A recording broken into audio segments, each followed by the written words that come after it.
Hello दोस्तों, नमस्कार। आपका स्वागत है आपके अपने चैनल हिंदी हब ऑफिशियल पर। तो आज हम दोस्तों खून का टीका, जो कि यादवेंद्र शर्मा चंद्र का एक ऐतिहासिक उपन्यास है, इसकी दोस्तों दूसरी इसकी ये वीडियो है। पहली वीडियोज में दोस्तों 50 प्रश्न हैं, मैंने आपको बनाए थे। आपकी बहुत ही सकारात्मक प्रतिक्रियाएं मुझे मिली थी। और दूसरी वीडियो दोस्तों आज मैं आपको बना रहा हूँ। यदि आपने पहली दोस्तों वीडियो नहीं देखी है तो वो देखिए, क्योंकि प्रथम 40-45 पन्नों से दोस्तों उसमें क्वेश्चन हैं। और इस वीडियो को करने के बाद में दोस्तों आपके उपन्यास के 90 जो पन्ने हैं, ठीक है, वहाँ से आपके क्वेश्चन हैं वो बन जाएंगे। इसके बाद में आपके 50-60 पेज और हैं, उसमें दोस्तों आपकी अगली वीडियो है, उसमें आपके क्वेश्चन बन जाएंगे।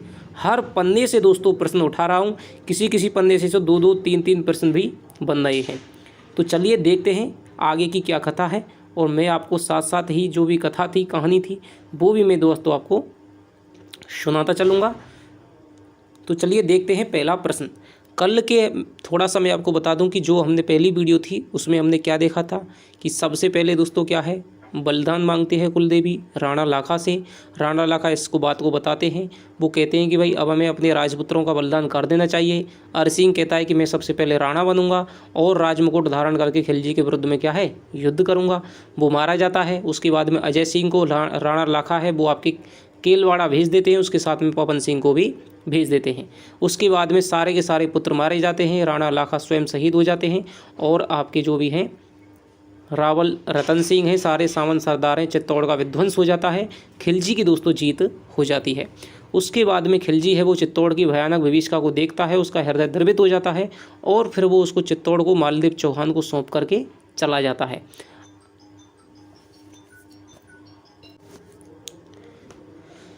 तो दोस्तों वहाँ पर क्या है, चित्तौड़ की विभीषिका को मालदेव चौहान को सौंप करके चला जाता है।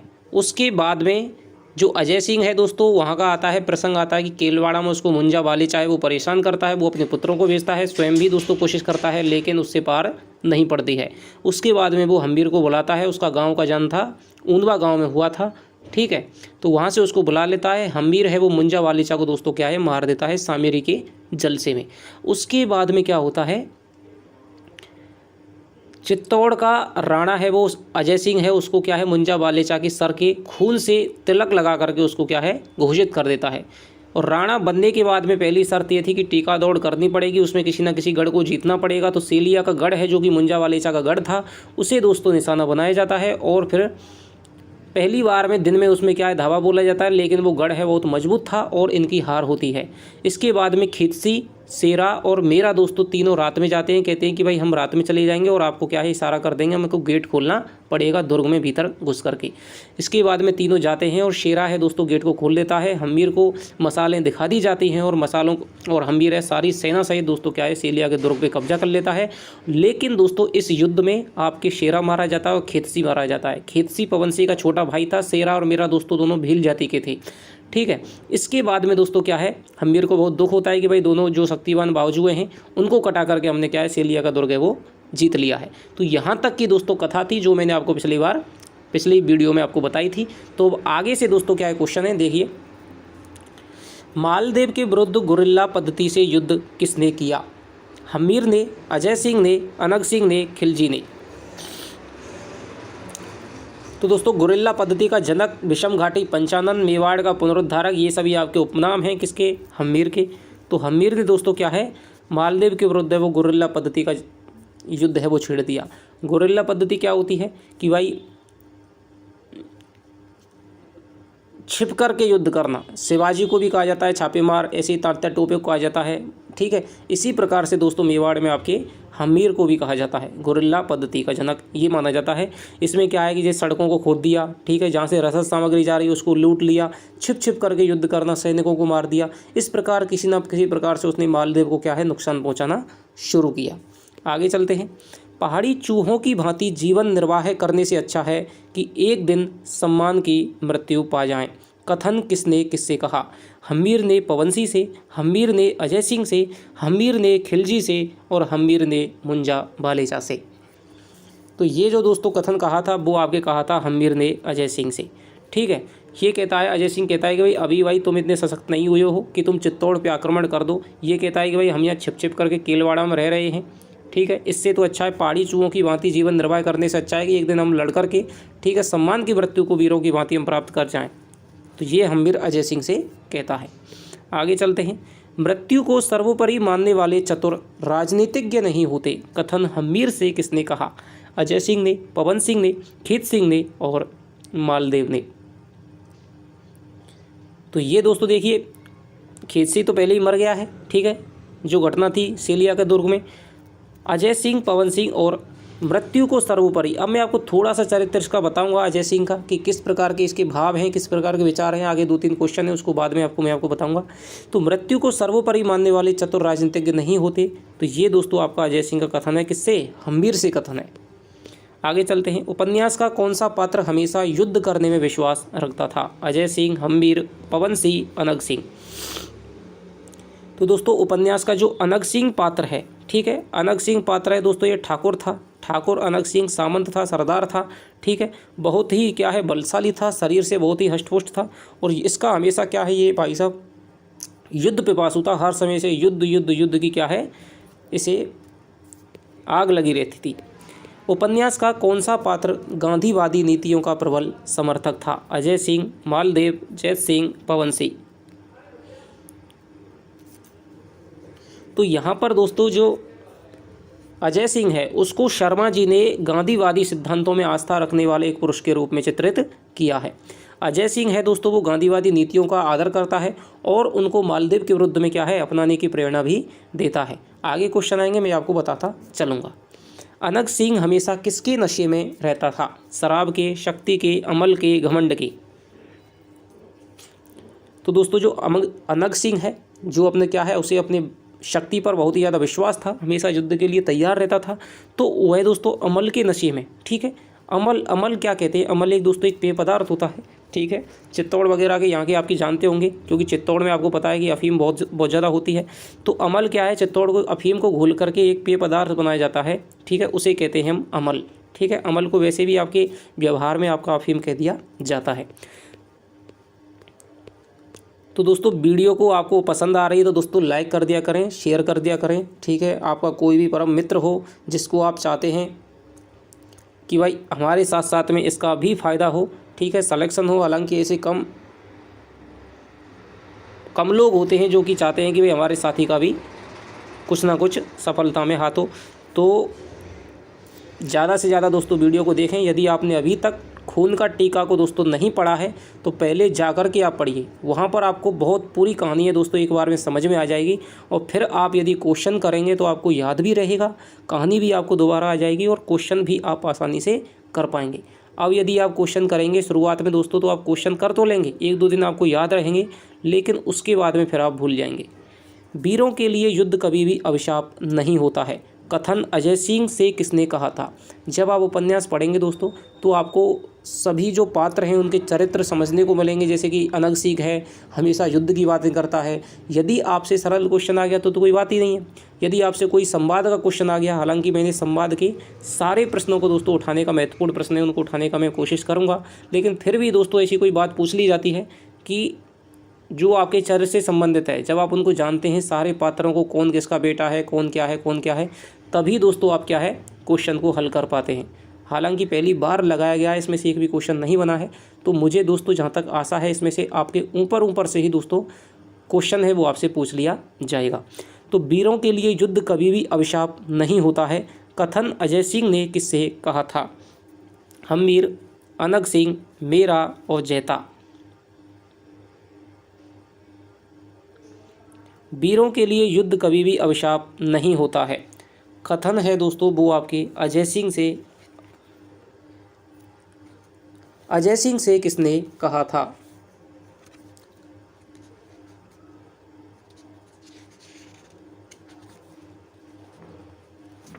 बताइए दोस्तों।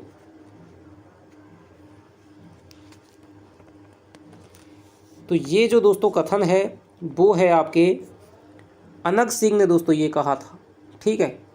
ये कहता है कि भाई हमेशा युद्ध है, युद्ध करना मनुष्य का क्या है, परम ध्येय है, युद्ध के बिना तो कायर होता है। तो फिर दोस्तों अजय सिंह कहते हैं कि युद्ध युद्ध तुमने क्या रट लगाती है वीरों के, ठीक है, बिना शक्ति को पूर्ण जुटाए हुए कभी भी युद्ध करना मूर्खता है। तो अनंग सिंह कहता है कि वीरों के लिए कभी भी क्या है, युद्ध है वो अभिशाप नहीं होता है। मालदेव चौहानों के किस वंश से संबंधित था, यानी आपको पता है जीके में आपने पढ़ा होगा चौहान है, ठीक है, तरह तरह के चौहान हैं। तो जो मालदेव चौहान था वह किस वंश से संबंधित था, चौहान से तो था, लेकिन कौन से चौहान था, शाकंभरी चौहान, सोनगरा चौहान, नाडोल चौहान, रणथंभौरी चौहान। तो आप आसानी से जानते हैं दोस्तों, मालदेव का जो मालदेव चौहान है, ठीक है, ये आपकी कानड़देव चौहान, मालदेव चौहान, ठीक है, ये सब आए हैं आपके। फिर आपका इसका पुत्र जैता आएगा। तो ये सब आपके चौनगरा चौहान हैं, जो कि आपकी सिरोही पाली के आसपास है। पाली के नाडोल तो पाली में है, सिरोही के जो चौहान है वो आपके सोनगरा चौहान हो जाएंगे। मालदेव के लिए सोने के सिक्कों की थैली ले जाते सैनिक को घुड़सवार सैनिक या फिर घुड़सवार से युद्ध किसने किया था, हमीर ने, मेरा ने, अनंग सिंह ने, मुंजा ने।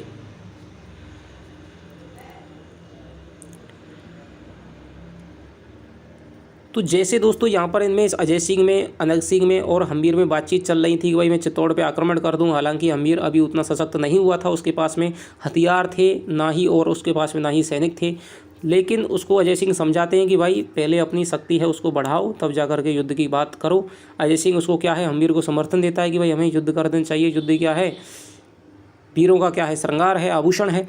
तो ये मालदेव के फिर क्या है, एक सैनिक भागा हुआ आता है, वो कहता है कि भाई एक सिपाही जा रहा है मालदेव का, उसके पास में क्या है, सोने के सिक्कों की थैली है। तो हमीर सोचता है कि भाई सोने के सिक्के हाथ लग जाएंगे, थोड़ा धन संचय होगा, जिससे कि अपनी शक्ति में क्या है, वृद्धि होगी। तो उसके साथ में दोस्तों कौन युद्ध करता है, उसके साथ में करता है आपका अनंग सिंह युद्ध करता है। अनंग सिंह उसको चेतावनी दे देता है कि तुम या तो भाई राणा जी को तुम थैली सौंप दो, ठीक है, सोने के सिक्कों से भरी हुई थी, या फिर तुम मेरे साथ में द्वंद्व युद्ध करो। एक कुत्ता भी वफादार होता है, फिर वफा को कैसे छोड़ सकते हैं बहादुर, कथन हमीर से किसने कहा, अनंग सिंह, मालदेव, घुड़सवार, हमीर के सैनिक ने। तो ये दोस्तों जो सिपाही है बहुत ही बहादुर था, और ये कभी क्या है, अपने वफादार भी था, बहादुर भी था और वफादार भी था। ये हमीर कहता है भाई तुम चुपचाप चले जाओ, अपनी जान के क्यों दुश्मन बने हुए हो, थैली हमको सौंप दो, हम तुम्हें कुछ नहीं कहेंगे। तो ये कहता है कि भाई जब तक मैं जिंदा हूँ तब तक अपने मालिक से दगा नहीं करूँगा, ठीक है। ये कुत्ता भी वफादार होता है, फिर मैं तो आदमी हूँ, वफा को कैसे छोड़ सकता हूँ। तो ये दोस्तों घुड़सवार सिपाही का कथन है, ये मुस्लिम सैनिक था। राजपूत युद्ध में धोखा नहीं करते हैं, कथन सिपाही से किसने कहा, हमीर, अनंग सिंह, हमीर के सैनिक ने, मेरा ने। तो जब अनंग सिंह उसको द्वंद्व युद्ध की चेतावनी देता है तो फिर वो सिपाही है दोस्तों वो संशय में पड़ जाता है। वो कहता है कहीं इसने धोखे से मुझे मार दिया या कुछ कर दिया तो थैली छीन ले, ठीक है। तो वो कहता है कि मैं तुमसे नहीं लड़ूंगा, तुमने अवाल, मुझे तुम पे विश्वास नहीं है। तो अनंग सिंह दोस्तों कहता है कि राजपूत हैं वो कभी भी युद्ध में धोखा नहीं करते हैं। हालांकि दोस्तों अनंग सिंह की ये बात तो माननी पड़ेगी कि भले ही वो युद्ध करता था लेकिन धोखा नहीं करता था दोस्तों, ठीक है। किसी से सख्ती से लड़ना ही दोस्तों उसको आता था, ठीक है। जिस आदमी में वफा नहीं है उस आदमी के लिए ज़िंदगी बेइज्जती का सामान है, कथन सिपाही ने किससे कहा। तो ये दोस्तों किस में वफा नहीं होगी, अनंग सिंह में वफा नहीं होगी। तो ये जो कथन है दोस्तों वो अनंग सिंह से इसने कहा था, सिपाही ने। मुझे लड़ने में ही जीवन का सच्चा सुख प्राप्त होता है, कथन किसका है, हमीर, अनंग सिंह, सिपाही, मेरा। तो ये जो कथन है दोस्तों वो आपके अनंग सिंह का हो जाएगा। जब दोस्तों आप पूरा उपन्यास पढ़ेंगे तो आपको एक एक पात्र की चारित्रिक विशेषताओं के बारे में पता चलेगा कि भाई हमीर किस प्रकार का पात्र है, किस स्थिति में कैसी बात कर सकता है, कौन कौन सी घटना हुई, फिर हमीर की मनोवृत्तियों में किस प्रकार परिवर्तन आता है, ठीक है। यहाँ आप थोड़ी बहुत कथा को बताने से नहीं, लेकिन जब आप एक बार पूरा का पूरा उपन्यास पढ़ लेंगे तो फिर आपको थोड़ा सा भी ध्यान में दिलाऊंगा तो आपको पूरा का पूरा जो आपका कथा है वो आपके मानस पटल पे दोस्तों क्या है, चित्रित हो जाया करेगी। तो ये दोस्तों क्या है, युद्ध का प्रबल समर्थक था और हमेशा ही क्या है, यहाँ पर हम देख सकते हैं कि जो शर्मा जी हैं, ठीक है, यादवेंद्र सिंह शर्मा, उन्होंने एक तरफ तो अजय सिंह के रूप में गांधीवादों को रखा है, ठीक है, गांधीवादी सिद्धांतों को, और अनंग सिंह है इसके रूप में दोस्तों उन्होंने क्या है, सशस्त्र विद्रोह है, आपकी क्रांति है, ठीक है, क्रांतिकारी जो कि हमारे भगत सिंह थे, ठीक है, चंद्रशेखर आज़ाद थे, सुभाष चंद्र बोस थे, उनको रखा है, ठीक है। तो इस प्रकार इन्होंने दोनों विचारधाराओं को लेकर के चले हैं, अनंग सिंह के रूप में और आपके अजय सिंह के रूप में। मालदेव के साथ असहयोग के संघर्ष का सुझाव किसने दिया था, अब वही आ गया असहयोग आंदोलन किसने करा था दोस्तों, आपको पता है सत्याग्रह, असहयोग आंदोलन, ये सब आपके गांधी जी की नीतियाँ हैं। तो ये आपके दोस्तों ये आपका अजय सिंह ने आपका विचार दिया था। आगे चलते हैं। हिंसा को त्याग कर अहिंसा के आधार पर हम उस राज्य की प्राप्ति के स्वप्न देख रहे हैं जिसकी हर ईंट में खून, शत्रु के खून के लाल छींटे अंकित हैं। यह कथन किसने कहा था, अनंग सिंह ने, हम्मीर ने, मेरा ने या फिर आपके पवन सिंह ने, बताइए। तो ये जो कथन है दोस्तों वो आपका कहता है अनंग सिंह, ठीक है। ये कहते हैं कि भाई अब हमें क्या है, चित्तौड़ पे आक्रमण कर देना चाहिए, ठीक है। अब जो अजय सिंह कहता है कि भाई हमें क्या है, मालदेव के साथ में असहयोग का, रक्तहीन क्रांति का क्या है, हमें क्या है, युद्ध करना चाहिए, जिसमें कि हमें जनता से कह देना चाहिए कि उसका क्या है, सहयोग नहीं करें। जिस प्रकार से असहयोग आंदोलन में महात्मा गांधी ने कहा था भाई सरकारी नौकरियों से त्यागपत्र दे दो, ठीक है, वो छोड़ दो, वेतन भत्तों को स्वीकार करना छोड़ दो, विद्यालयों में जाना छोड़ दो, ठीक है, सब आराम की क्या है, मौन रूप से क्या है आप विरोध करो। तो यही बात अजय सिंह कहता है। तो वो कहता है कि भाई हिंसा को त्याग कर अहिंसा के माध्यम के हम राज्य की प्राप्ति के स्वप्न देख रहे हैं जिसकी हर ईंट में, चित्तौड़ की हर ईंट में दोस्तों क्या है, शत्रु के खून के लाल के छींटे अंकित हैं। तो ये दोस्तों अनंग सिंह कहता है। पराजय की आशंका होने पर, तो यहाँ पर दोस्तों आपके गांधीवाद में और आपके जो आपकी क्रांतिवाद है, ठीक है, तो उसमें यहाँ पर आपके द्वंद्व है वो हर समय दिखाई देता है दोस्तों। जहाँ पर अजय सिंह अहिंसा की बात करते हैं वहाँ पर अनंग सिंह है दोस्तों वो आपके युद्ध की बात करता है, हिंसा की बात करता है। तो यहाँ पर राष्ट्रीय आंदोलन के संदर्भ में भी दोस्तों जोड़ करके इसको देखा जा सकता है। पराजय की आशंका होने पर आक्रमण करना मूर्खता ही है, कथन अनंग सिंह ने, अनंग सिंह से किसने कहा था, अजय सिंह, पवन सिंह, हम्मीर, मेरा, बताइए दोस्तों।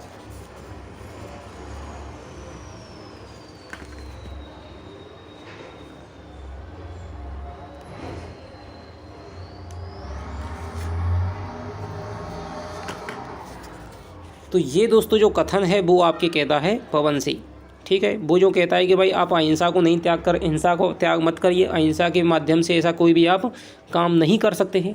तो फिर पवन सिंह कहता है कि भाई हमारे पास में शक्ति नहीं है और जब हमें पता है कि हमारी पराजय होने वाली है तो फिर उसकी आशंका होने पर भी हम यदि चित्तौड़ पे आक्रमण करेंगे तो फिर हम मूर्खता ही करेंगे। ये आपको पवन सिंह अनंग सिंह से कहता है। भीख में स्वराज्य नहीं मिलता काकासा, वीर के लिए युद्ध का विचार करना ही मृत्यु है, कथन किसके हैं, अनंग सिंह, हम्मीर, अजय सिंह, मेरा। तो ये दोस्तों आपका अनंग सिंह का हो जाएगा। आगे चलते हैं। मालदेव के विरुद्ध युद्ध लड़ने के लिए किसने विषाक्त तीरों की सर्जना शुरू कर दी। तो दोस्तों हम्मीर का भी हट था कि भाई मैं चित्तौड़ पे आक्रमण कर दूं, लेकिन अजय सिंह उसको मना करता है। पवन सिंह भी दोस्तों अजय सिंह के समर्थन में बात कहता हुआ नजर आता है, लेकिन अनंग सिंह है वो दोस्तों हम्मीर का समर्थन करता है, ठीक है। हम्मीर दोस्तों अजय सिंह की बात को नहीं मानता और वो कहता है कि हम चित्तौड़ पे आक्रमण करेंगे। और जैसे ही उसे ये स्वीकृति अनंग सिंह को मिलती है कि भाई आप सेना को संगठित करो और विषाक्त तीरों का क्या है, उसको जैसे ही स्वीकृति मिलती है तो विषाक्त तीर बनाना शुरू कर देता है, जो एक बार शत्रु के दिल लग जाए तो उसके प्राण पखेरु उड़ जाएं। तो ये दोस्तों अनंग सिंह है। अनंग सिंह विषाक्त तीरों का निर्माण करता है।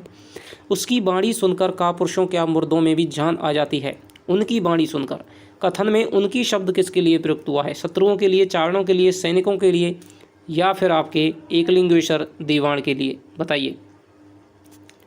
किसकी बाणी को सुनकर के दोस्तों मुर्दों में भी जान आ जाती है, तो वो है दोस्तों चारणों के लिए, ठीक है।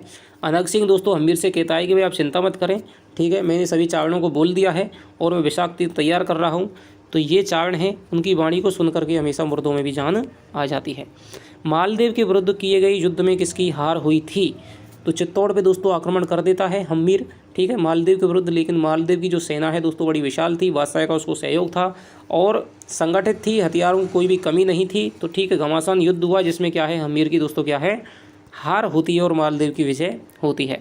जय पराजय तो भाग्य की बात है, इससे साहस और धैर्य को नहीं छोड़ना चाहिए, कथन किसने कहा था। जब मालदेव की क्या है, जीत हो जाती है, हम्मीर की पराजय हो जाती है, ठीक है। तो दोस्तों अनंग सिंह कहता है कि भाई जय और पराजय ये तो क्या है, भाग्य की बात है, कभी जय मिलती है कभी पराजय मिलती है, लेकिन युद्ध हुआ ये बड़ी बात है। मैंने एक शत्रु को अपनी कांख में दबा करके दोस्तों क्या है, उसका क्या है, सर फट गया था, तो इस प्रकार मैंने उसको मारा था, ये अनंग सिंह यहाँ पर कहता है। युद्ध की पराजय के बाद हम्मीर ने कहाँ जाने का निश्चय किया। जब युद्ध में हार जाता है हम्मीर, तो वो सोचता है कि भाई अब मेरे पास में कुछ नहीं है, ठीक है, शक्ति चली गई, धन चला गया, कुछ भी नहीं है, मेरा उत्साह है वो क्षीण हो गया है, निराशा अवसाद से घिर जाता है। तो वो फिर अजय सिंह से मंत्रणा करता है और कहता है कि भाई अब मेरा यहाँ पर बिल्कुल भी डरने का मन नहीं है, अब मैं यहाँ से कुछ देर के लिए क्या है खुली सांस में जाना चाहता हूँ, कहीं घूमने के लिए जाना चाहता हूँ। तो फिर वो कहाँ जाने का निश्चय करता है? रणछोड़ जी मंदिर, द्वारकापुरी, कुंभलगढ़, अपने ननिहाल, ऊनवा गाँव। तो वो दोस्तों वो जाता है आपके द्वारकापुरी में, वो द्वारकापुरी में जाता है।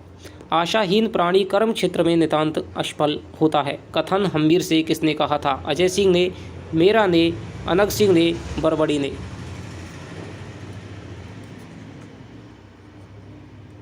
बताइए दोस्तों।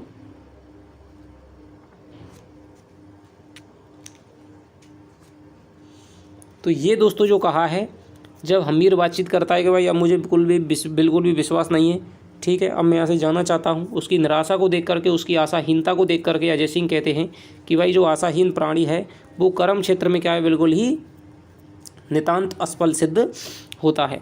युद्ध युद्ध युद्ध मेवाड़ का हर बेटा ढोल तलवार की बात करता है। कथन किसने कहा? अजय सिंह ने, पवन सिंह ने, वरण सिंह ने, या फिर आपके हम्बीर की माँ ने।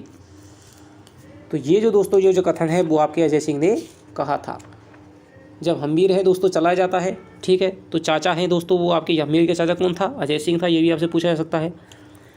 राणा लाखा, राणा लाखा के दोस्तों 12 पुत्र थे, ठीक है, 12 पुत्र थे। पहले पुत्र का नाम था अरि सिंह, इसका बेटा हुआ दोस्तों हम्बीर, ठीक है। दूसरे पुत्र का नाम था अजय सिंह।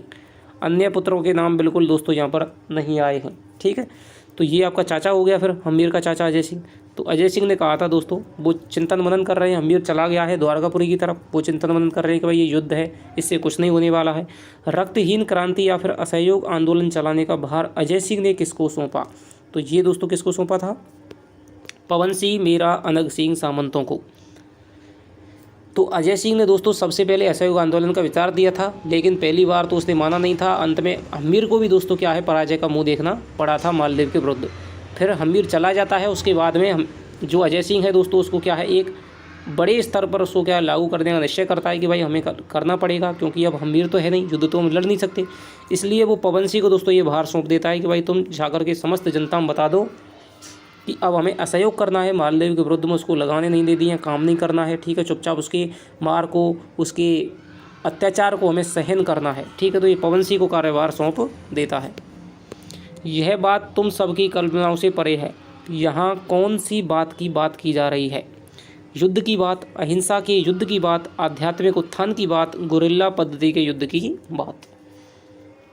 तो जब भाई पवन सिंह कहता है कि भाई आप किसकी बात कर रहे हैं, हमने तो पहले कभी नहीं सुना, असहयोग आंदोलन, रक्तहीन क्रांति, अहिंसा का युद्ध, ये हमने बात पहली बार सुन रहे हैं, ठीक है। तो अजय सिंह कहते हैं कि भाई ये अहिंसा का जो युद्ध है ये सब तुम्हारी कल्पनाओं से परे है, क्योंकि तुम तो हमेशा युद्ध के प्रशंसक रहे हो, तुम युद्ध के अलावा कुछ सोच भी नहीं सकते हैं। तो ये अहिंसा के युद्ध की बात है वो कहते हैं। राणा हम्बीर के राज्य के चारण का क्या नाम था? मौजीराम मेहता, अमरदान बारहट, सेवक राम, भूप सिंह, पदम सिंह। बताइए। तो राणा हम्बीर का दोस्तों जो चारण था बहुत ही दोस्तों गौरवशाली चारण था, ठीक है, बहुत ही क्या है अच्छे अच्छे जोशीले गीत सुनाता था। तो वो था दोस्तों आपके अमरदान बारहट। बहुत ही आपका अच्छा क्वेश्चन है, याद रखना। भूप सिंह है और पदम सिंह है, ये दोस्तों आपके सामंत थे, ठीक है। किसने अजय सिंह की नीति अहिंसा के युद्ध नीति का दीप घर घर जलाने की बात कही? पवन सिंह, अमरदान बारहट, कामदार, मौजीराम, सामंत, सरदार। तो दोस्तों जो अजय सिंह की नीति थी असहयोग आंदोलन की, अहिंसा के युद्ध की, रक्तहीन क्रांति की, उसकी जो बात है घर घर उसका दीप जलाने की बात है वो अमरदान बारहट ने कही थी। जब पवन सिंह दोस्तों समस्त सरदारों को बुलाता है, उनसे मंत्रणा करता है कि भाई अजय सिंह जी ये कह रहे हैं क्या है, अहिंसा का युद्ध हमें लड़ना पड़ेगा, तो वो सभी उसका उपहास करते हैं, ठीक है। तब अमरदान बारहट है वो कहता है कि भाई ये युद्ध है हमारे लिए बहुत ही सफल सहायक सिद्ध हो सकता है, इसके माध्यम से चित्तौड़ को क्या है प्राप्त नहीं कर सकें, कम से कम मालदेव की शक्ति को तो हम छीण कर ही सकते हैं। तो सामंत सरदार है उसका भी मजाक उठाते हैं, लेकिन वो कहता है कि तुम किसी बात का मर्म समझे बिना ही किसी बात की क्या है खिल्ली उड़ाते हो, ये सही नहीं है, ठीक है। अंत में पवन सिंह कहता है कि आप चिंता मत करो, अजय सिंह से कहता है, ठीक है, मैं आपकी जो आपने दीप जलाया है इसको मैं घर घर में जला दूंगा अपने जोशीले गीतों के माध्यम से, ठीक है। हम्बीर कैलवाड़ा से किस गाँव पहुँचा था जो बरबड़ी का गाँव था? अब हम्बीर है दोस्तों वो द्वारकापुरी की तरफ तो जा रहा है, लेकिन वो द्वारकापुरी नहीं पहुंचता है, ठीक है। तो वो कौन से गांव में पहुंच जाता है? अब सिरोही दोस्तों आपको पता है यहाँ है, ये आपका ये आपका नक्शा है, ठीक है। सिरोही आपकी यहाँ हो गई, यहाँ पर आपकी गुजरात हो गई, ठीक है। तो यहाँ से वो चला जाता है। अब द्वारकापुरी यहाँ पर है, ठीक है। तो यहाँ पर दोस्तों गुजरात में वो एक गांव पड़ता है, तो वो बरबड़ी का दोस्तों गांव था। बरबड़ी कौन है इसके बारे में हम आगे बात करेंगे। तो ये दोस्तों आपका खोड़ गांव था। किसने हम्बीर को चित्तौड़ के पुनरुद्धार का विश्वास दिलाया? किसान ने, बरबड़ी ने, खोड़ के निवासियों ने, कोई नहीं। तो ये दोस्तों बरबड़ी ने क्या है विश्वास दिलाया था। जैसे ही हम्बीर है वो द्वारकापुरी की तरफ जा रहा, तो यहाँ पर आपका खोड़ गांव पड़ गया, ठीक है। खोड़ गांव में वो एक किसान के यहाँ पर रुकता है, ठीक है, जलपान वगैरह करता है। तो किसान उसको देख करके पूछ लेता है, भाई राजा तो था ही, ठीक है, राजू जैसा उसका क्या है चरित्र था, औचित्र था। तो उसको देख करके क्या है वो किसान पूछ लेता है कि भाई आप कौन हैं। हम्बीर उसको क्या बता देता है कि हम चित्तौड़ के हैं, ठीक है, मेवाड़ के हैं। तो वो कहता है कि भाई मेवाड़ में तो इतना आतंक फैला हुआ है, और जब मेवाड़ है वो क्या है शत्रुओं के कब्जे में है, मालदेव चौहान के हाथ में है, बादशाह के हाथ में है। तो फिर आप जैसे वीरों का वहाँ से भागने का कोई काम नहीं है, ठीक है। तो हम्बीर क्या है एक चुप्पी साध लेता है, ठीक है, उसको अपनी क्या है गलती का एहसास होता है। तो उस किसान कहता है कि भाई आप कोई नहीं, आप यहाँ पर एक क्या है एक बहुत ही क्या है माता जी रहती हैं, ठीक है, जिनका नाम है बरबड़ी, वो आपकी निश्चय ही आपकी जो संख्या है आपकी समस्या उसका समाधान करेंगी। तो चित्तौड़ के पुनरुद्धार का दोस्तों विश्वास है वो आपके बरबड़ी ने दिलाया। तो हम्बीर है दोस्तों बरबड़ी से मिलता है, और वो उसके राजसी दोस्तों वैभव को देख करके सोचता है कि भाई ये कैसी माता है जो आपके क्या इतने आलीशान बंगलों में, इतने सेवक नौकर चाकरों में, इतनी सुख सुविधाओं में, इतनी भोग विलास में क्या है रह रही है, तो ये क्या मुझको क्या दे सकती है। लेकिन दोस्तों वो कहती है कि तुम निश्चय ही क्या है चित्तौड़ का पुनरुद्धार करोगे। उसकी हाथ की रेखाओं को देखती है, कहती है भाई तुम में हट तो बहुत ज़्यादा है, लेकिन फिर भी अंत में जो परिणाम है वो तुम्हारे पक्ष में ही आना है। बरबड़ी ने कितने घोड़ों को लेकर अपने पुत्र बारू के आने की सहायता की बात कही थी? तो आपको पूछा जा सकता है कि बारू है दोस्तों किसका पुत्र था? तो ये दोस्तों वीर गायक पुत्र था, ठीक है। चारणी की पुत्री थी दोस्तों बरबड़ी, ठीक है, चारण था, वीर अमर गायक था। तो ये बारू है दोस्तों बरबड़ी का पुत्र था। तो कितने घोड़ों की बात कही थी सहायता देने की? 100 घोड़े, 500 घोड़े, 1000 घोड़े, 200 घोड़े। तो ये दोस्तों 500 घोड़ों की इसने बात कही थी। आगे चलते हैं। राजनीति में मनुष्य को अपने मन को एक अलग सांचे में ढालना होता है, कथन किसने किससे कहा? हम्बीर ने बरबड़ी से, हम्बीर ने साथियों से, बरबड़ी ने हम्बीर से, बरबड़ी ने बारू से। बताइए। तो दोस्तों जब हम्बीर है वो बरबड़ी से कहता है कि भाई मेरा क्या है वहाँ से युद्ध में मैं हार गया, मैंने अजय सिंह चाचा की बात नहीं मानी, तो मेरी क्या है अवसाद गिलानी हो गई, मैं हमेशा क्या है इस बात को नहीं सहन कर सकता कि भाई मेरे बारे में लोग क्या सोचेंगे। तो वो बरबड़ी कहती है कि भाई राजनीता होता है ना, तो उसको अपना मन ऐसा बनाना पड़ता है कि उसको राग से, द्वेष से, सुख से, दुख से, गिलानी से, मान से, सब से उसको परे हो जाना, जब भी वो अपने मन का काम करना पड़ा। तुम्हारी हर चाल ऐसी होनी चाहिए जिससे लोगों को क्या है विश्वास ना हो कि भाई ये कुछ भी कर सकते हैं। इनका अंतिम ध्येय क्या है? चित्तौड़ का उद्धार करना ही है। किसी को तुम्हारी चाल है वो समझ में नहीं आना चाहिए, तुम जो करना चाहते हो वो करो, ठीक है। तो ये मत सोचो भाई लोग तुम्हारे बारे में क्या सोचेंगे। तो ये दोस्तों बरबड़ी ने कहा है हम्बीर से। आगे चलते हैं। अजय सिंह के रक्तहीन युद्ध में से कौन परेशान हो गया था? मालदेव, जैसा सिंह, बादशाह, जनता। तो ये दोस्तों निश्चित रूप से मालदेव है वो परेशान हो गया था। लोगों ने दोस्तों क्या है काम करना बंद कर दिया था, कामगारों ने काम नहीं करते थे, किसान है दोस्तों लगान नहीं देते थे, ठीक है। तो जिस प्रकार से असहयोग हो सकता था उस प्रकार से लोगों ने असहयोग किया था। आगे चलते हैं। बिना घर वालों के घरों में चूहे भी शासन जमा लेते हैं, कथन किसने किससे कहा? कथन किसने कहा? मालदेव ने, जैसा सिंह ने, बरबड़ी ने, या फिर दोस्तों आपके हम्बीर ने? बताइए। बिना घर वालों के घरों में चूहे भी शासन जमा लेते हैं, कथन किसने कहा था? तो ये जो कथन है दोस्तों वो आपके कहा था, किसने कहा था? ये आपका जो कथन है वो कहा था आपके मालदेव ने। तो मालदेव कहता है अपने पुत्र के साथ में बातचीत करता है कि भाई ये किस प्रकार का पता नहीं युद्ध हो रहा है, अहिंसा का युद्ध, रक्तहीन क्रांति, हम इन पे इतना अत्याचार करते हैं लोगों पे, लेकिन फिर भी वो चुप रह करके सब कुछ सहते रहते हैं, ठीक है। तो हमारे सैनिक भी क्या है विब्बल हो जाते हैं, वो उन पे ज़्यादा अत्याचार नहीं कर पाते हैं, ठीक है। तो भाई अब भी क्या है तुम यहाँ पर गद्दी संभालो, ठीक है। चित्तौड़ ये तो भाई कहाँ का शासक था? सिरोही जालौर का शासक था, ठीक है, जालौर का शासक था। जालौर और जो सिरोही का क्षेत्र है यही आपके सोनगढ़ के शासक हैं, ठीक है। तो ये इसी को गोड़वाड़ प्रदेश भी कहा जाता है। तो ये जालौर ये कहता है कि भाई मैं तो आपको क्या है मैं तो जालौर जा रहा हूँ और तुम यहाँ का क्या है राजपाट संभालो, वहाँ से मैं तुम्हें पैसे भेजता रहूँगा। तो ये आपका मालदेव कहता है क्योंकि बिना घरों वाले घरों में, क्योंकि मेरा शासन मैं तो यहाँ रह रहा हूँ, वहाँ पर कोई नहीं है, तो वहाँ पर चूहे भी शासन जमा लेते हैं। तो दोस्तों यहाँ पर लाक्षणिक बात कही गई है। महायात्रा के अनंत पथ पर चलने वाले यात्री के लिए अब उसकी अंतिम लालसा की पूर्ति का आश्वासन चाहिए। कथन हम्मीर से किसने कहा था?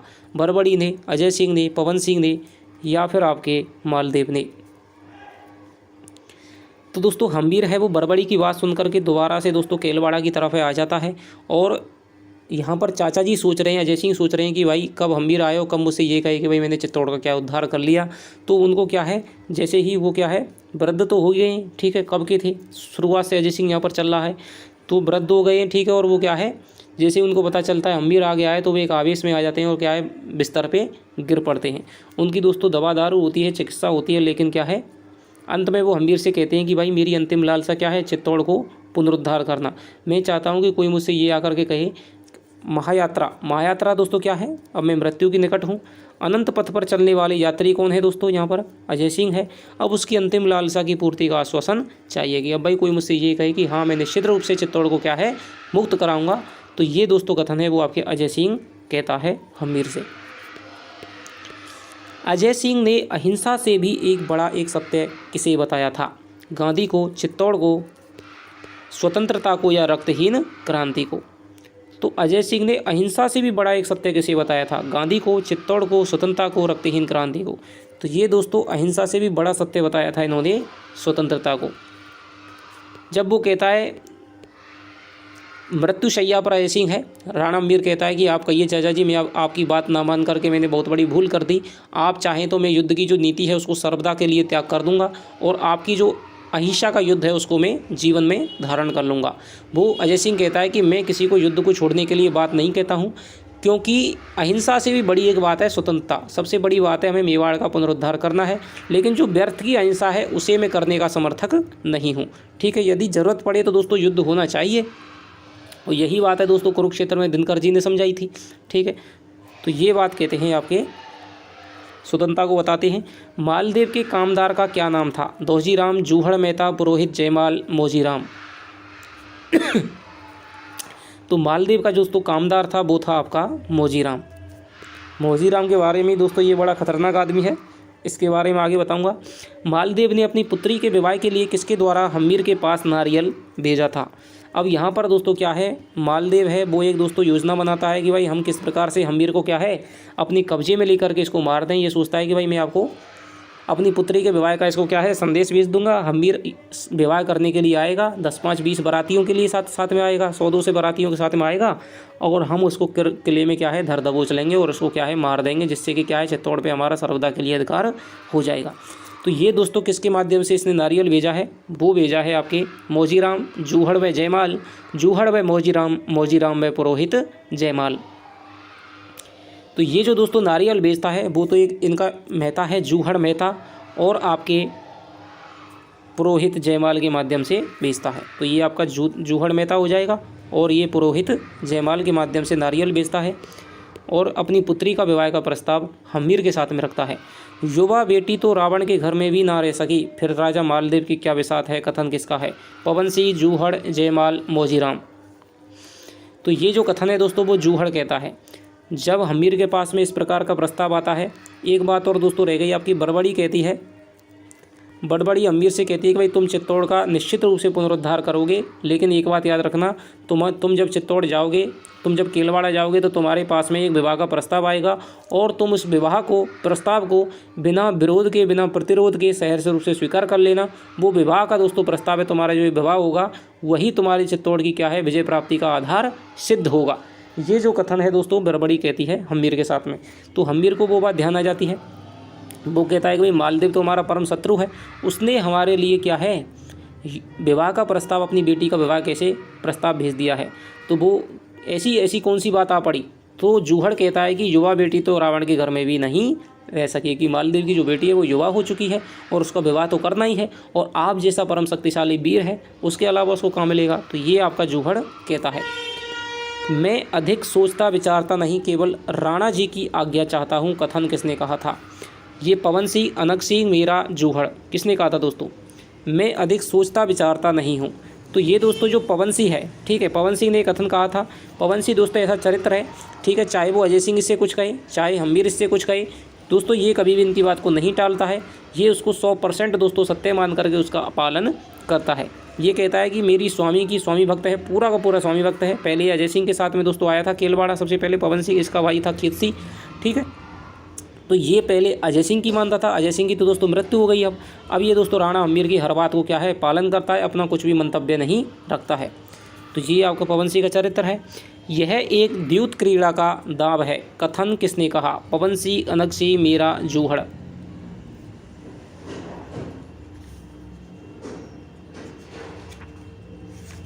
तो ये जो दोस्तों कथन है वो आपका कहता है मेरा। तो जो राणा हम्मीर है वो आपके मालदेव के विवाह के प्रस्ताव को स्वीकार कर लेता है। तो सारे सरदार हैं वो सामंत हैं, क्योंकि हम्मीर को तो पता था कि भाई मुझे माता बरबड़ी ने आदेश दिया है कि भाई जो भी तुम्हारे पास विवाह का प्रस्ताव आए उसको स्वीकार कर लेना। लेकिन जो सामंत सरदार हैं दोस्तों वो इसकी बात को नहीं समझ पाते हैं। वो कहते हैं कि राणा हम्मीर ने अपने शत्रु से विवाह का प्रस्ताव कैसे स्वीकार कर लिया, ठीक है। तो आगे उनको बातचीत चलती है, वो सबको समझाता है, ठीक है। तो मेरा कहता है कि भाई ये हमारा जो काम है, पवन सिंह तो कह देता है कि मेरा काम तो भाई जो राणा जी कहेंगे मैं तो वही करूँगा। तो ये कहता है कि भाई हमें विवाह नहीं कर रहे, हम सब चालाक हैं, ठीक है, ये भी हमारी भी चाल होगी। तो ये कहता है कि हाँ चलो हम समझ तो रहे हैं, लेकिन ये दोस्तों क्या है, एक दूध क्रीड़ा का एक दांव है, हम जुआ का सट्टा खेल रहे हैं, ठीक है। ये विवाह नहीं है, शत्रु के घर में जाकर के विवाह करना, ठीक है, तो वो सही नहीं है। मालदेव के राज्य की लौहधुरी कौन था? कामदार मोजीराम जूहड़, जयमाल या फिर आपके पुत्र जैसा सिंह। तो दोस्तों मालदेव के राज्य की धुरी था। धुरी किसको कहते हैं? धुरी कहते हैं जिसके चारों तरफ है वो राज्य चलता है, यानी कि विद्वान होगा, विचारक होगा, कुटिल राजनेता होगा। लौहधुरी था दोस्तों कामदार मोजीराम, ठीक है। कामदार मोजीराम मालदेव के राज्य की धुरी था, ठीक है। मालदेव की अनुपस्थिति में जालौर का जो शासन है दोस्तों वही चला रहा था। मोजीराम ने विवाह को टालने के लिए मालदेव को क्या बात बताई? राजकुमारी के गूंगे होने की, राजकुमारी के बाल विधवा होने की, राजकुमारी के इतर संबंधों की, राजकुमारी के इनकार की। बताइए। कामदार जो मोजीराम है उसने दोस्तों हम्मीर से विवाह न करने के लिए मालदेव को क्या बात है वो बताई, या क्या बात सुझाई, कौन सा उपाय तरीका बताया? तो वो बताया था दोस्तों राजकुमारी के बाल विधवा होने की। अब कहानी क्या है मैं आपको बता देता हूँ। हम्मीर विवाह के प्रस्ताव को स्वीकार कर लेता है, और दोस्तों विवाह के साथ में क्या है 10, 20, 50 सैनिकों को लेकर के, बारातियों के साथ में लेकर के दोस्तों क्या है चला जाता है। युद्ध जालौर के दोस्तों किले में प्रवेश कर जाता है। और जब मालदेव को पता चलता है कि हम्मीर बारात लेकर के आया है तो वो बहुत खुश होता है। वो सोचता है अब आज मैं हाथ इसका खात्मा कर दूंगा। लेकिन दोस्तों एक गुप्तचर है वो उसको सूचना देता है, क्योंकि जो बारू था दोस्तों मैंने आपको बताया था पहले, बारू है वो बरबड़ी का पुत्र है, और बरबड़ी ने दोस्तों 500 घोड़ों की सहायता है वो आपके क्या है हम्मीर को भेजी थी। तो उन 500 घोड़े दोस्तों इतने शक्तिशाली थे, उन्होंने पूरे दोस्तों किले को क्या है आसपास से घेर लिया था। जब मालदेव को पता चलता है कि घोड़ों ने दोस्तों क्या है सैनिकों ने, हम्मीर के सैनिकों ने किले को चारों तरफ से घेर रखा है, तो वो बहुत दोस्तों चिंतित हो जाता है। अपनी रानी से कहता है कि इस तरह दोस्तों मैं किसी को अपनी शत्रु को बेटी तो नहीं बना सकता हूँ, अब हम संकट में फंस गए हैं। यदि हम विवाह के लिए इनकार करते हैं तो दोस्तों मारे जाएंगे, और यदि हम विवाह करते हैं तो फिर शत्रु के हाथों में हम बेटी देने से क्या है कमज़ोर हो जाएंगे। ये बात वो अपनी रानी से कहता है। तो उसकी ऐसी दशा में दोस्तों से एक ही व्यक्ति ध्यान आता है, वो था कामदार मोजीराम। जब सब दोस्तों क्या है संलग्न थे विवाह की तैयारियों में, तो वो सोच रहा था कि भाई किस प्रकार से इस विवाह को टाला जाए। तो वो मालदेव के लिए बात बताता है कि भाई आप ऐसा करिए, यदि आप विवाह के लिए सीधे सीधे मना करेंगे तो फिर दोस्तों क्या है ये मामला बिगड़ जाएगा, और हम्मीर क्या है आपको बंदी बना सकता है, आप पे अधिकार कर सकता है, आपसे युद्ध कर सकता है, और आपको निश्चित रूप से पराजय का सामना करना पड़ेगा। तो वो कहता है कि ऐसी चाल चलिए कूटनीति की जिससे हम्मीर स्वयं ही इस विवाह के लिए मना कर दे। तो वो कहता है कि आप ऐसा करिए कि राजकुमारी की विवाह की बात है वो कह दी कि राजकुमारी का विवाह बचपन में हो गया था, लेकिन उसका जो पति है वो क्या युद्ध में काम आ गया था, ठीक है, इसलिए आज तक ये बात किसी को नहीं बताई है, ठीक है। तो इसको सुन करके क्या है वो स्वयं ही हम्मीर है वो मना कर देगा, क्योंकि कोई भी विधवा है वो चित्तौड़ के मेवाड़ के क्या है जो सुशोभित आपका सिंहासन है उस पर क्या है महारानी नहीं बन सकती है। तो ये जो चाल है दोस्तों आपके मोजीराम की थी। नातरायत राजपूत किसे कहते हैं? जो गुलामी में जीवन व्यतीत करे, जो विधवा से विवाह करे, जो युद्ध से डरता हो, जो विवाह के ऐन मौके पर इनकार कर दे। नातरायत राजपूत किसे कहते हैं? बताइए दोस्तों।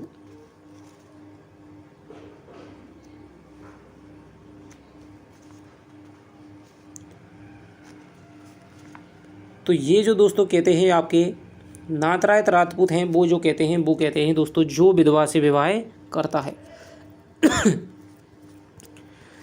अब क्या होता है, जैसे ही मालदेव को ये बात बताता है तो मालदेव कहता है कि मौजीराम जी आप ही जा कर के बताइए, क्योंकि मेरे में तो हिम्मत नहीं है। तो मौजीराम जाता है हम्मीर के पास में, वो कहता है कि राणा जी आपको कुछ बात बतानी है। ठीक है, हालांकि मैं नहीं बताना चाहता था, लेकिन जो बप्पा रावल का जो आपका क्या है गौरवशाली सिंहासन है, ठीक है, गौरवशाली आपकी जो धरती है, उसके लिए दोस्तों हमें बताना चाहिए, ये हमारा धर्म है, हमें गवाही नहीं दे रहा है कि हम उस बात को छिपा जाएँ।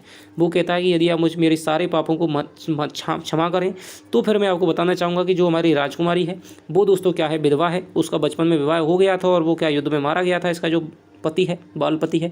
ठीक है, ये बात हमने अब तक किसी को नहीं बताई है। ये बात सुनकर के दोस्तों मेरे को झटका लग गया, वो सोच विचार में चिंतन में दोस्तों पड़ गया है।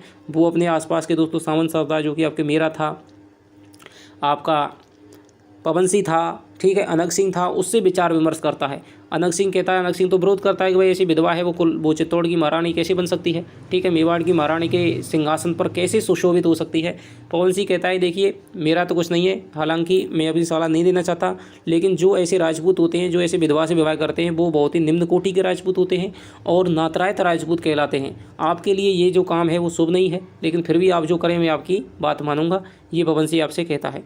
ठीक है, केवल युद्ध ही विजय का सत्य नहीं है, राजनीति का मेरुदंड नहीं है, राजनीति का सत्य है नीति चातुर्य समझे। कथन हम्मीर ने किससे कहा था? पवन सिंह, मौजीराम, मालदेव से, अनग सिंह से। बताइए। तो ये जो कथन है दोस्तों वो अनग सिंह से कहा है। जब दोस्तों वो कहता है कि बताइए विवाह करें या नहीं करें, तो सब अपनी अपनी सलाह देते हैं। अनग सिंह कहता है कि भाई इसको तो मज़ा चखा करके जाएंगे और आप तो युद्ध की बात कह दीजिए और मैं इनको अभी क्या है मारता हूँ काटता हूँ।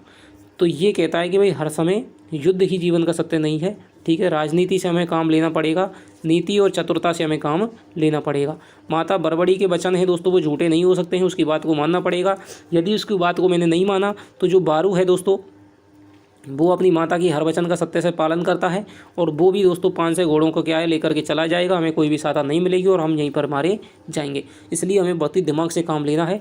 तो दोस्तों अनग सिंह को वो चुप करा देता है इस प्रकार कह करके और वो विधवा विवाह के लिए तैयार हो जाता है। आदमी के मन की लिप्सा ज्वालामुखी से प्रचंड होती है।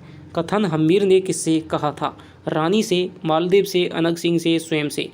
तो ये जो कथन है दोस्तों हम्मीर ने अपनी रानी से कहा था। अब हम्मीर है दोस्तों क्या है उसने विधवा विवाह के लिए क्या है हाँ कर देता है, जिसको सुनकर के कामदार मौजीराम है, मालदेव है दोस्तों सुनकर के चक्कर में पड़ जाते हैं कि हमने सोचा था हम्मीर क्या है मना कर देगा, लेकिन इसने तो हाँ कर दिया। अंत में उसको क्या है विवाह करना पड़ता है। जब वो रानी से मिलता है दोस्तों तो वो बात बताता है कि आपके पिताजी ने ऐसा ऐसा छल किया है और ये बात बताई है। ठीक है, तो आदमी के जो मन की लिप्सा है दोस्तों ज्वालामुखी से प्रचंड होती है, ये कथन है वो रानी से हम्मीर कहता है। रानी की सहेलियों का नाम क्या आया है? मेनका व ममता, सहोदरा व बरजी, राधिका व विशाखा, एक और कथन दो, एक और दो, बताइए। तो रानी की सहेलियां हैं दोस्तों वो आई हैं सहोदरा व बरजी। जब रानी को पता चलता है कि भाई वो बाल बचपन उसका विवाह है वो बचपन में हो गया था और उसका पति मारा गया था, तो वो दोस्तों क्या है बहुत ही क्या है घबरा जाती है और वो इस बात की सत्यता को जांचने के लिए दोस्तों क्या है अपने पिता के पास, अपनी माता के पास जाती है कि वास्तविक सत्य क्या है। तो उसको रास्ते में क्या है उसकी सहेलियां मिलती हैं सहोदरा व वर्जी, वो बात करते हुए दिखाई देती हैं कि भाई बता ऐसा काम हो गया है। राजाज्ञा पत्थर की लकीर नहीं होती, वह हर क्षण बदलती रहती है। कथन किसने कहा था? ये दोस्तों वेरी इंपॉर्टेंट आपका कथन है मेरे हिसाब से, पता नहीं क्यों मेरा दिल गवाही दे रहा है। ठीक है, राजाज्ञा पत्थर की लकीर नहीं होती, वह हर क्षण बदलती रहती है। कथन किसने कहा था? मालदेव ने, हम्मीर ने, रानी ने, बुढ़िया मेनका ने। तो ये जो कथन है दोस्तों मालदेव ने कहा था। जब ये बात जो बताई गई कि राजकुमारी विधवा है, तो ये बात दोस्तों केवल राजकुमारी को नहीं पता थी, राजकुमारी को नहीं पता थी, बाकी सबको पता थी, पूरे नगर में पता थी। राजकुमारी को इसके बारे में कोई भी चर्चा नहीं थी कि ये भाई एक चाल है। ठीक है, अपनी रानी को भी कह देता है, बुढ़िया को भी कह दी। रास्ते में बुढ़िया मिलती है, वो उससे पूछती है राजकुमारी क्या मेरा विवाह बचपन में हो गया था? ठीक है, तो बुढ़िया कहती है कि हाँ हो गया था। ठीक है, क्योंकि उसने सभी से कह रखा कि राजकुमारी किसी से कुछ पूछे तो कह देना कि हो गया था। तो वो भागी का अपनी माता के पास में जाती है, माता से पूछते हैं क्या मेरा विवाह हो गया था। अब वहाँ तो दोस्तों चाल विफल हो गई थी, हम्मीर से उसने क्या है विवाह कर लिया था। ठीक है, तो जब चाल विफल ही हो गई तो फिर तो सबको बता देना चाहिए कि भाई राजकुमारी विधवा नहीं है, लेकिन रानी ने सोचा कि भाई अभी मालदेव का आदेश नहीं आया है, इसलिए उसने कहता हाँ भाई हो गया है तुम्हारा विवाह, बचपन में ही हो गया था तुम्हारा। ठीक है, उसने भी कह दिया। तो फिर मालदेव आता है कि भाई तुम्हें बिल्कुल भी दिमाग नहीं है। जब राणा ने स्वयं विवाह करने के लिए हामी भर ही ली है, विवाह कर ही लिया है, तो फिर तुमने छिपा करके रखने की क्या ज़रूरत थी कि भाई रानी इसका विवाह बचपन में हो गया है, कह देती ये सब चाल है। ठीक है, तो रानी कहती है भाई तुमने भी तो कहा था राजाज्ञा थी। तो वो कहता है मालदेव फिर राजाज्ञा पत्थर की लकीर नहीं होती है, वो हमेशा क्या है क्षण क्षण बदलती रहती है। आगे चलते हैं। भूल राजनीतिज्ञों से नहीं होती, वह अवसर की प्रतीक्षा करते हैं और सब कुछ दांव पर लगा देते हैं। कथन किसने किससे कहा? हम्मीर ने, हम्मीर की पत्नी ने, मालदेव ने, मालदेव की पत्नी ने। ठीक है, तो ये दोस्तों क्या है, हम्मीर की पत्नी है जो रानी है, नववधू है, उसने कहा था अपने पिता हम्मीर से कि भाई आप तो राजनीतिज्ञ हैं, आपको ना पुत्र प्यारा है, ना आपको अपनी पत्नी प्यारी है, ना बेटी प्यारी है, आप सब कुछ अपने राजनीति के दाव पेचों पर सबको लगा देते हैं। मैं चित्तौड़ की मुक्ति में सहयोग करूंगी कहकर मालदेव की पत्नी ने मालदेव से दहेज में क्या मांगने की बात कही? चित्तौड़ को, 8 जिलों को, अपार धन संपदा व सैनिक आदि को, कामदार मौजीराम को। तो ये दोस्तों जो मालदेव है वो इसको उकसाता है कि भाई आपके पिता ने इस प्रकार कर लिया, मैं उनके रक्त का प्यासा हूँ और मैं उनसे एक दिन ज़रूर बदला लूँगा। रानी को भड़काता रहता है। रानी पूछती है कि भाई आपने मेरे साथ में विवाह क्यों किया था? तो वो कहता है कि भाई मेरी ये तो देव इच्छा थी, माता बरबड़ी के वचनों का क्या है पालन करना था, और मैं तुम्हें क्या है विधवा नहीं समझता हूँ। तुम जन्म से क्या है अस्पृश्य हो, तुम्हें किसी ने छुआ नहीं है, तुम्हारा ठीक है, तुम जब अबोध थी, तुम्हारा इसमें कोई भी दोष नहीं है। ठीक है, मैं तुम्हें सम्मान उतना ही दूंगा जितना कि एक चित्तौड़ की महारानी को मिलता है। ठीक है, तुम उसी प्रकार से गौरवान्वित महसूस करोगी जिस प्रकार अन्य कोई भी रानी महसूस करती थी। तो ये भावुक वचनों को सुनकर के दोस्तों क्या है, जो रानी है वो क्या है उसके अनंत प्रेम की समझ जाती है कि भाई ये मुझसे बहुत ही प्यार करते हैं। तो वो कहती है, धीरे धीरे से उसको क्या है अपनी बातों में ले लेता है और वो कहती है कि मैं भी तुम्हारे क्या चित्तौड़ में मुक्ति में सहयोग करूँगी। तो फिर ठीक है, ये मालदेव की पत्नी नहीं है दोस्तों, हम्मीर की पत्नी है। ठीक है, हम्मीर की पत्नी ने मालदेव से दहेज में क्या मांगने की बात कही? तो वो कहती है कि भाई आप कामदार जो मौजीराम है ना, उनको आप दहेज में मांग लीजिएगा, क्योंकि वे यहाँ की क्या है लोह की धुरी हैं। यदि आप उनको मांग लेंगे तो मेरी जो पिताजी हैं दोस्तों वो आपको देने से मना कर नहीं कर पाएंगे, क्योंकि जो विवाह है इतनी बड़ी आपके राजा से विवाह हुआ है तो दहेज तो देना पड़ेगा, इसलिए आप कामदार मौजीराम को मांग लीजिए। तो राणा हम्मीर है उसके कहे अनुसार दोस्तों कामदार मौजीराम को मांग लेता है। ठीक है, दहेज में मांग लेता है, 8 जिलों को दोस्तों मांग लेता है, 8 जिलों को दहेज में मिलता है, कामदार मौजीराम मिलता है, और यहाँ पर दोस्तों रानी की क्या है विदाई हो जाती है, उसको क्या है केलवाड़ा ले आते हैं। इससे दोस्तों आगे के जो प्रश्न हैं वो हम दोस्तों आगे की वीडियो में देखेंगे। तो ये आपके 50 प्रश्न थे। ठीक है, लगभग आपकी वही कल वाली 40-45 मिनट हैं। ठीक है, कल मैंने 40 बताए थे पन्ने दोस्तों, आज मैंने आपको क्या है 50 पन्नों की कथा है, लगभग आपके 90 पन्ने। ठीक है, मेरे पास जो उपन्यास है उसके 90 पन्ने आपके हो गए हैं। अगली एक वीडियो के माध्यम से आपका उपन्यास है दोस्तों आपका पूरा हो जाएगा। 60, 70, 80 क्वेश्चन दोस्तों आपके अगले वीडियो में बनने वाले हैं। तो आपको ये प्रश्न कैसे लगे? यदि आपने अभी तक हिंदी हब ऑफिशियल पे दोस्तों क्या है टेलीग्राम ग्रुप को ज्वाइन नहीं किया है तो ज्वाइन कर लीजिए, डिस्क्रिप्शन में लिंक मिल जाएगी, या फिर आप टेलीग्राम पे जाकर के हिंदी हब ऑफिशियल सर्च कीजिए और ग्रुप को ज्वाइन कीजिए। वहाँ पर मैंने दोस्तों मीराबाई की जो पदावली है परशुराम चतुर्वेदी की ऑफिशियल, वो मैंने आपकी PDF डाल दी है। ठीक है, और जो भी आपकी चीज़ें हैं वो आपको वहाँ पर मिलती रहती हैं।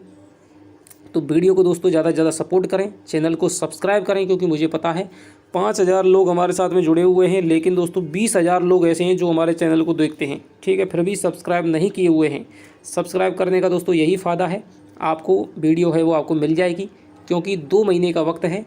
ठीक है, और मैं आपको ज़्यादा बातचीत नहीं करना पाऊँगा। तो चलिए आपसे मिलता हूँ अगली वीडियो में, तब तक के लिए दोस्तों अपना ख्याल रखें। धन्यवाद। जय हिंद, जय भारत।